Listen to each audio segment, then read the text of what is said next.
Music legend Dolly Parton is dead at the age of 80. She was one of the most unifying forces in American culture, a celebrity for more than 50 years. Something disturbing have been hiding behind the official story of Dolly Parton's final days. A woman who spent 5 decades laughing off rumors of her own death suddenly stopped answering questions about her health at all. Then came the medical records, the final examinations, and the findings that allegedly revealed what was happening inside her body before the end. Now, those disturbing details are putting a very different light on Dolly Parton's final chapter. The 48 hours nobody saw coming. Dolly Parton died on Tuesday, August the 25th, 2026, in Nashville, Tennessee, at the age of 80, and for most of her fans, that sentence still feels impossible to finish reading, because for 6 decades, this was a woman who made dying seem like something that only ever happened to other people. She joked about outliving her critics and outliving her own bad publicity, and she almost never sounded, in public, like someone who was actually running out of time. 4 days before her death, staff at Vanderbilt University Medical Center admitted her with kidney and autoimmune issues, and there was no press release that morning explaining why. There was no warning sent to the millions of people who had spent their childhoods, their weddings, and their hardest years listening to her voice. She simply disappeared from public view on a Friday, and by the following Tuesday, the people closest to her were already preparing to tell the world she was gone. The news reached the public through her nephew, Brian Seaver, a man most fans had never actually heard speak before that morning. He introduced himself as the son of Cassie Parton, representing both the Parton and Owens families, before saying the words he had clearly been dreading his entire adult life, announcing the passing of his aunt, Dolly Rebecca Parton Dean. What he said next is the part that stops people cold once they actually sit down and think about it.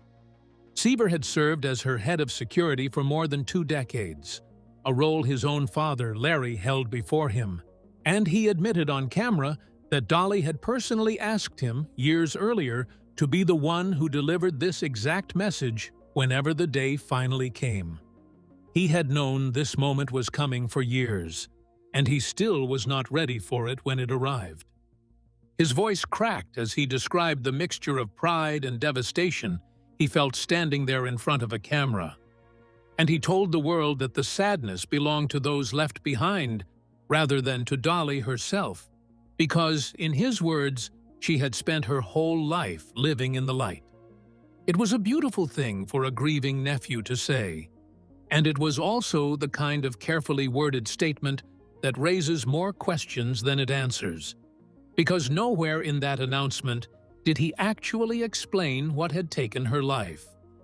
That explanation came later the same day, through a formal statement released by her representatives confirming that she had died following what they called a brief battle with cancer at the Vanderbilt Ingram Cancer Center, surrounded by the people who loved her most. The statement praised her generosity, her imagination library, and her role in funding vaccine research that reached people she would never personally meet. And it read like a eulogy, written with enormous care by people who loved her deeply. What that statement did not include was the one detail nearly every serious outlet noticed was missing within hours. The specific type of cancer was never named. Not by her representatives, not by her family, and not in any statement released in the days that followed.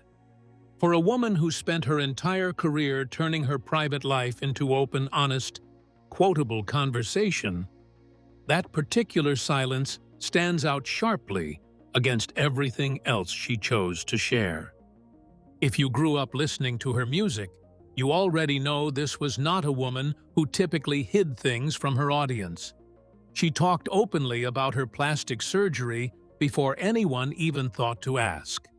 She talked candidly about her marriage, her insecurities, and her finances in a way that made her feel like family, rather than a distant stranger on a stage somewhere far away. That openness is exactly why the missing details around her death feel so unusual to anyone who has followed her closely. Because this was someone who told her fans nearly everything, right up until the one moment it might have mattered the most. And the deeper you look into the final year of her life, the clearer it becomes that this silence did not begin the week she died. It began months earlier, while she was still smiling for cameras and telling everyone watching that she was doing just fine. The warning she brushed off in public. Long before that August morning arrived, there had been warning signs scattered throughout the previous year, and almost every single one of them was delivered wrapped in a joke. In September of 2025, Parton announced she was postponing a series of concerts in Las Vegas, describing the decision publicly as a matter of health challenges, a phrase vague enough to keep her fans hopeful, while still specific enough to hint that something real was happening behind the scenes of her career. Days later came a second disappointment, when she confirmed she would not attend the Governor's Awards, where she had been scheduled to receive the Jean Hersholt Humanitarian Award, one of the most respected honors the film industry offers. For a woman who rarely missed a chance to celebrate other people in person, skipping her own recognition ceremony told fans something important about how she was really feeling underneath the reassurance. She addressed the growing concern the way she addressed nearly every hard thing in her life, by wrapping honesty inside humor until it felt manageable for everyone listening.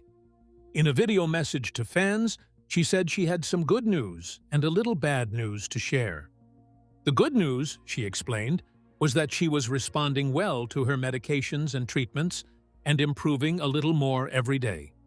The bad news was that those same treatments left her feeling swimmy-headed, a phrase she borrowed from her own grandmother, and the whole message landed as warm, funny, and completely in character. Looking back at it now, it was also a woman quietly telling the world she was undergoing serious ongoing treatment, without ever once naming what exactly that treatment was actually for. A month later, after speculation about her health had already started spreading across social media, she posted a defiant response that longtime fans still bring up today, writing that she was not dead yet, a caption clearly meant to shut down rumors using her trademark humor. At the time, it worked exactly the way she intended it to work, and people laughed, shared it widely, and moved on feeling reassured about her condition. Reading that same caption now, after everything that eventually followed, it lands completely differently than it did the day she posted it. By March of this year, the tone of her public updates had noticeably shifted.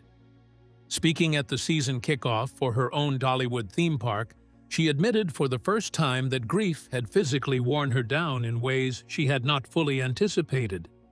She told the crowd gathered that day that she had been worn out and worn down since losing her husband, and that she was dealing with a handful of health issues that she and her team were taking good care of behind the scenes. It was the closest she had come, up to that point, to publicly acknowledging that something serious was happening inside her body. And even then, she framed it as something already under control, rather than something worth worrying over. Celebrities get vague about their private health for perfectly understandable reasons, and Dolly Parton had certainly earned the right to keep parts of her life to herself after 60 years spent almost entirely in the public eye. But stitched together month after month, these were never isolated incidents happening in a vacuum. They formed a slow and steady decline that she was managing almost entirely on her own terms, without ever letting the full weight of it reach the people who loved her the most. To understand why she chose to carry that weight so quietly for so long, you have to go back to the person she had just lost. Because his death changed her in ways she rarely spoke about directly, until it was almost too late. The man she couldn't stop grieving. Let's start with who Carl Dean actually was to her, because his death in March of 2025 did not simply take her husband away from her. It took the one person who had known her before any of the fame ever existed. They were married for nearly 58 years, a number that feels almost unheard of in any industry, let alone entertainment, where relationships rarely survive the pressure of constant public attention. Carl was a businessman who spent decades deliberately avoiding the spotlight his wife lived inside every single day. He rarely gave interviews, and he almost never appeared at award shows or public events standing beside her. For a couple that famous, their marriage remained remarkably private, and that privacy was entirely by design rather than accident.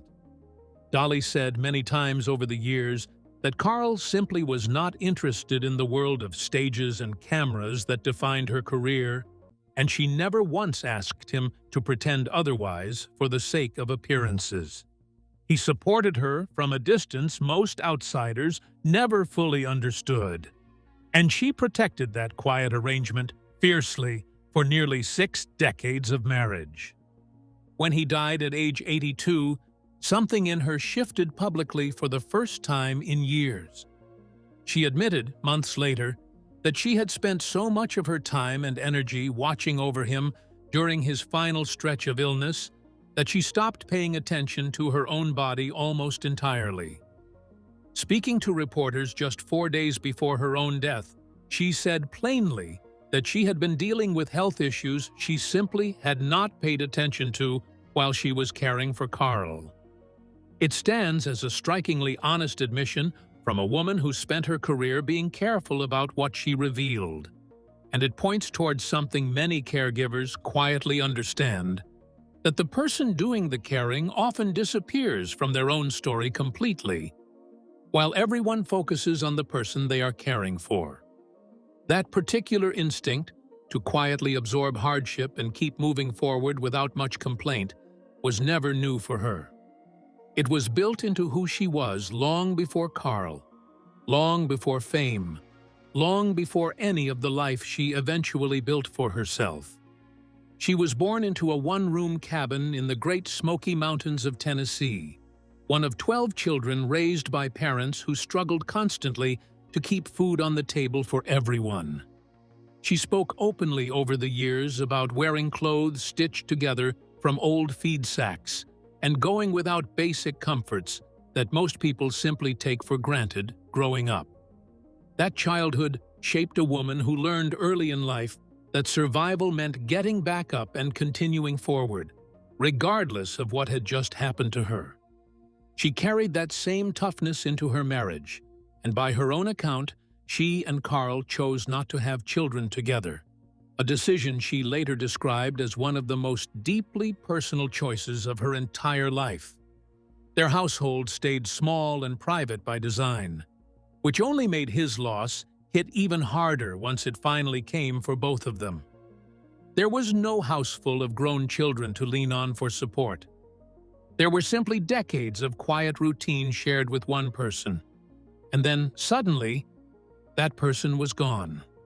So, when she stood in front of cameras in the months following his death, smiling and joking about swimmy heads and vague health challenges, she was doing exactly what she had always done throughout her entire life. She was performing strength for an audience that adored her, while privately falling apart in ways she chose not to fully explain to anyone watching. The grief was real, and the physical toll it took on her was real. And according to her own words, she let both go unaddressed for far longer than she probably should have. What nobody outside her closest circle fully understood, until it was already too late to change anything, was exactly how much that silence was quietly costing her. The diagnosis nobody named. The statement that finally explained Dolly Parton's death offered exactly one meaningful detail about her actual illness. She had died, her representative said, following a brief battle with cancer at the Vanderbilt Ingram Cancer Center, surrounded by the people who loved her most. It did not specify which organ was affected, and it did not specify how far the disease had progressed, and it did not say how long she had actually known before the rest of the world found out. There are reasonable explanations for that kind of silence, and it is worth naming them honestly instead of automatically assuming the worst about the people closest to her. Families are entitled to grieve privately, and medical information belongs first to the person it happened to, and after death, that right naturally passes to the people she trusted most in her final years.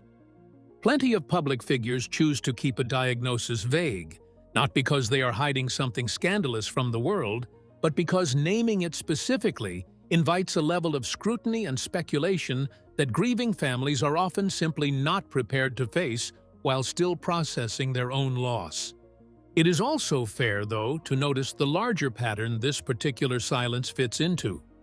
Because Dolly Parton was never really a private person when it came to her own body throughout her career. She spoke openly for years about the plastic surgery she had undergone, joking that she would rather look artificial and happy than natural and sad about it. She talked candidly about her weight, her insecurities, and her physical limitations as she got older, building an entire public persona around radical honesty about herself and her own flaws. This was a woman who made her openness part of her appeal for 6 decades, which is exactly why the one health detail that mattered most this time, the actual cause of her death, being the detail left out, stands apart from almost everything else she ever chose to share with her audience. What the public record does show points toward rapid decline rather than a long publicized illness.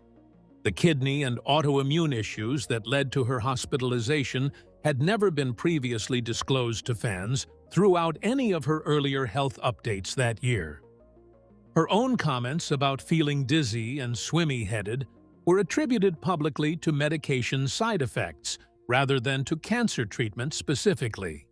Whether those two things were connected all along, whether the cancer had already been diagnosed months earlier and simply never named publicly, or whether it was discovered only in her final days, remains something only her closest family and her doctors will ever fully know for certain. What is clear from everything available is that she kept working through nearly all of it anyway. She recorded video messages for her fans. She accepted awards from her home instead of skipping them entirely. She showed up, in whatever form her body allowed, for the people who had supported her for decades, right up until it physically would not let her continue any longer. 2 of those final appearances, when you look closely at them now with everything else in mind, read like a woman who already understood she was running out of time, even while nearly everyone watching assumed she still had years left ahead of her. The goodbye. Nobody recognized in time. 11 days before she died, Dolly Parton appeared at the opening of a brand new ride at her own theme park, except she was not actually there in person for it. She joined by video link for the launch of Night Flight Expedition at Dollywood, appearing on a screen instead of walking the grounds she had personally built from nothing decades earlier.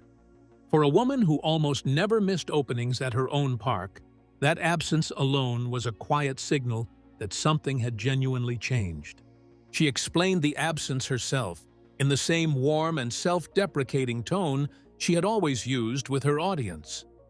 She told fans she had been having a few health issues, getting dizzy and dehydrated, and that her doctor back in Nashville had essentially grounded her for the entire week. She used the phrase, "clipped my wings," turning a serious medical restriction into a gentle joke, the same way she had turned nearly every hard thing in her life into something her audience could laugh alongside her about, instead of worrying over quietly on their own. Animated butterfly wings flapped behind her on screen while she said it. A small detail that feels almost unbearably heavy in hindsight, given what came next. 5 days later, on August the 19th, she appeared again, this time to accept the Poets Award at the ACM Honors, once more joining virtually rather than attending in person. In her acceptance speech, she reflected on her long career, telling the audience that throughout everything she had ever done in her life, songwriting had always remained the most important part of who she truly was as a creative person, at her very core. It is a striking thing to say, whether she intended it that way or not, in what would end up becoming one of her final public statements to the world. Not her fame, not her business empire, not even her extensive philanthropy. The actual songs themselves, the craft of putting feeling into words that strangers could carry with them for the rest of their lives, was what she chose to highlight in what turned out to be a farewell.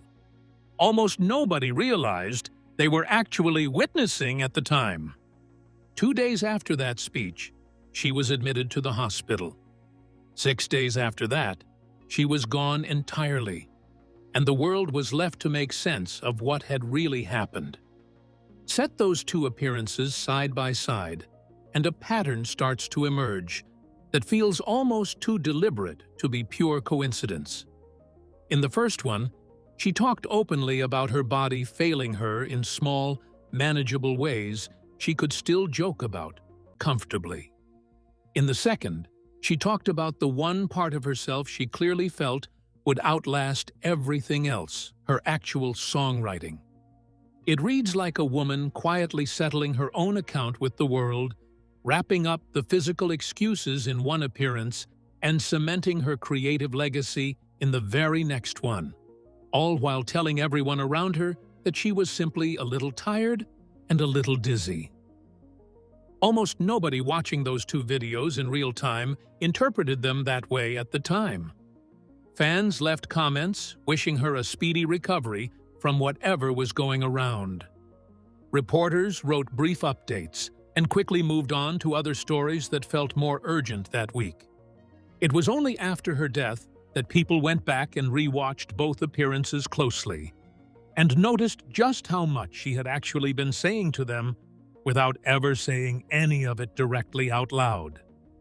There was one more conversation, though, that never made it onto any camera at all, and it may end up being the most revealing moment out of everything she left behind for her family to carry. The last request only her nephew knew. According to her nephew, Brian Seaver, at some point before her death, Dolly Parton picked up the phone and called him with a very specific and deeply personal request. She told him she wanted to be buried in a bed of plush cotton, explaining that after a lifetime spent wearing heavy rhinestones on stage after stage, she finally felt she deserved to be comfortable and get some real, lasting rest. It sounds like a small detail tucked inside a much larger story. But look closely, and it becomes one of the most honest things she ever said about herself in her entire life. For 60 years, the public saw a woman wrapped in sequins, wigs, and a larger-than-life persona she built with total and deliberate intention. Behind that persona, in what may have been one of her final private conversations with anyone, she asked for softness instead. She asked, essentially, to finally set the costume down for good.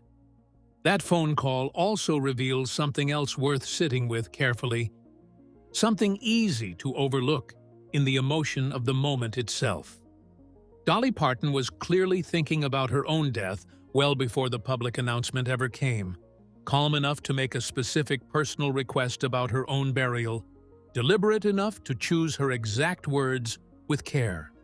That is not typically the behavior of someone caught completely off guard by a sudden medical emergency.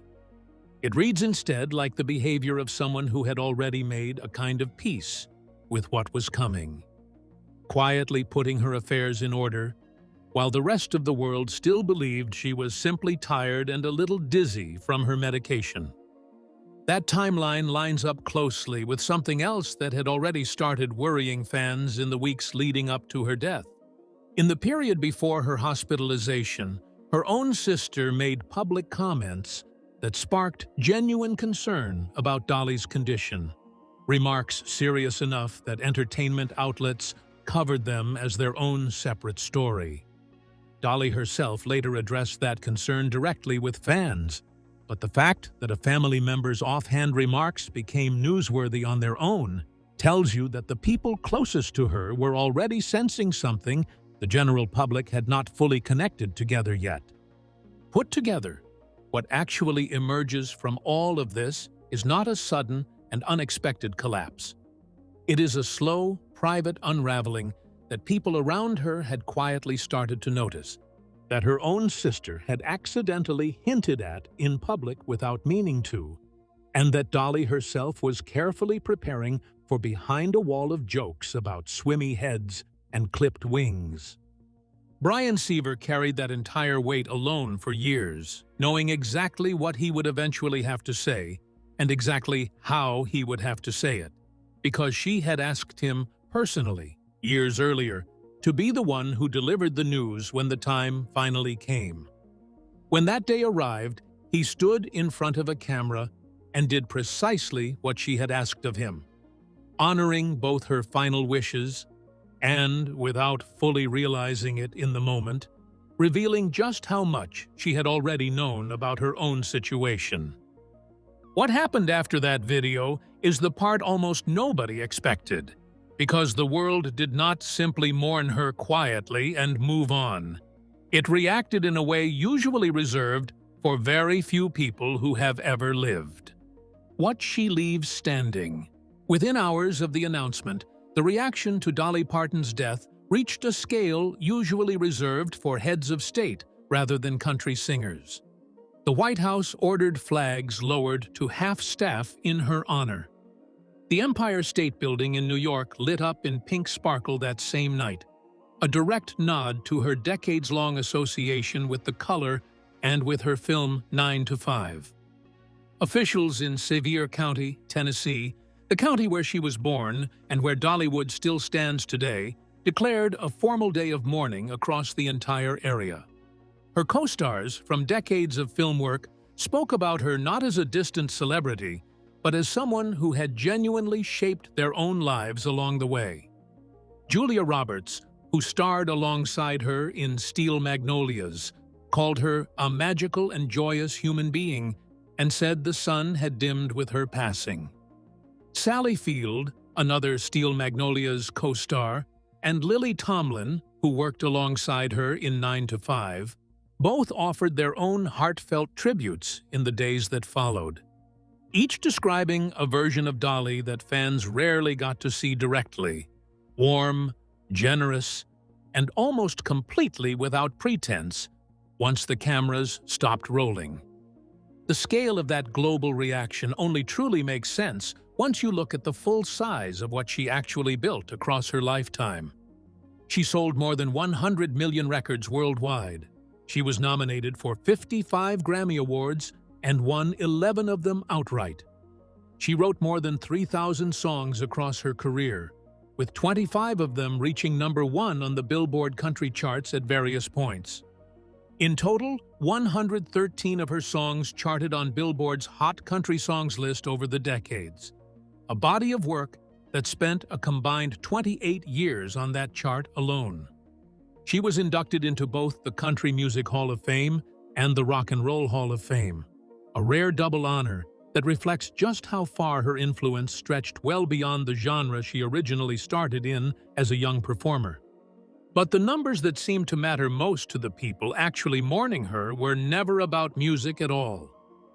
Through her imagination library, she personally helped donate hundreds of millions of books directly into the hands of children who might otherwise never have owned one of their own. During the COVID-19 pandemic, she personally helped fund research that contributed to the development of the Moderna vaccine, a fact many casual fans still do not fully realize connects back to her at all. She built an amusement park that employed thousands of people in one of the poorer regions of Tennessee, the very same region she grew up struggling in as a child decades earlier.